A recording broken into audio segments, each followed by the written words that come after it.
Jerry Rawlings, a former head of state, remembers the mood of the time.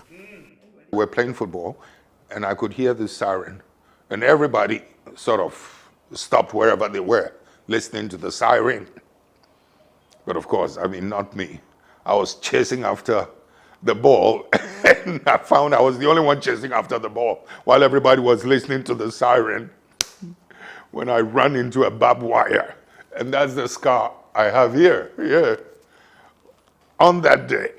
Those who have hats on, to take off your hats and let the band play our national anthem. And from now on, that national anthem is the national anthem of the Gogo to be played on all occasions.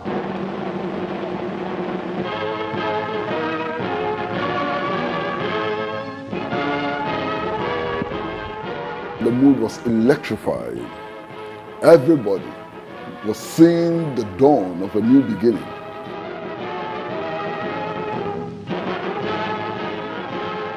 This was the day on which he said that the African was capable of governing himself.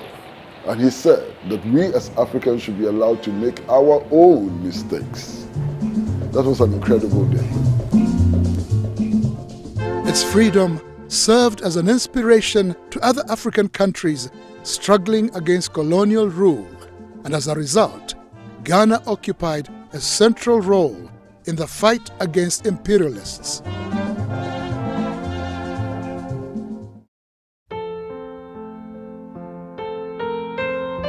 On 31st December 1957, while in office as Prime Minister, Kwame Nkrumah quit the Bachelors Club.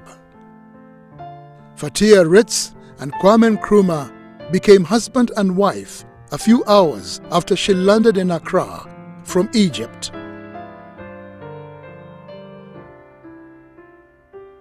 This was a marriage that baffled many.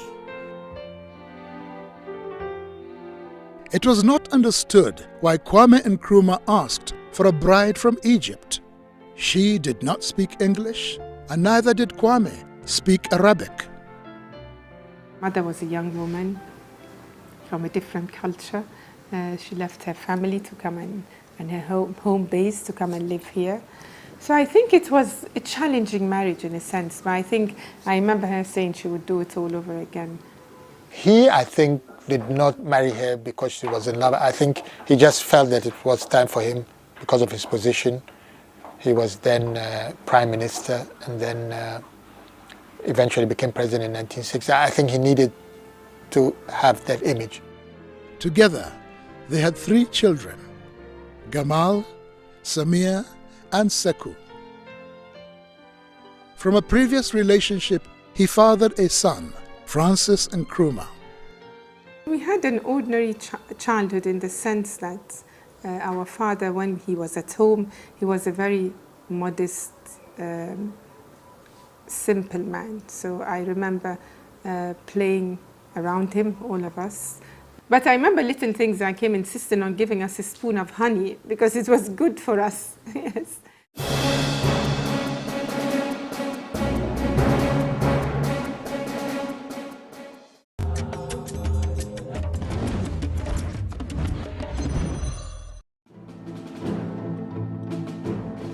It wasn't long before that Kwame Nkrumah's regime started going through the mill. By declaring Ghana a one-party state, he was perceived as a dictator. So with a one-party system, everything became all Nkrumah, and that was wrong. But you see, that again is a total misunderstanding of African history. Almost all of the African states which broke away from the colonial yoke established one-party states. Do you think a one-party state is good for democracy?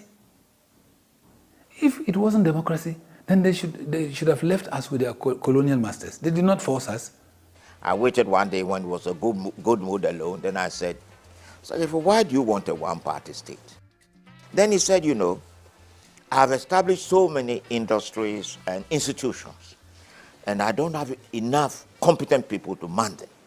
Many of the people who can do this are in the opposition. And that was why later I found the only way out was to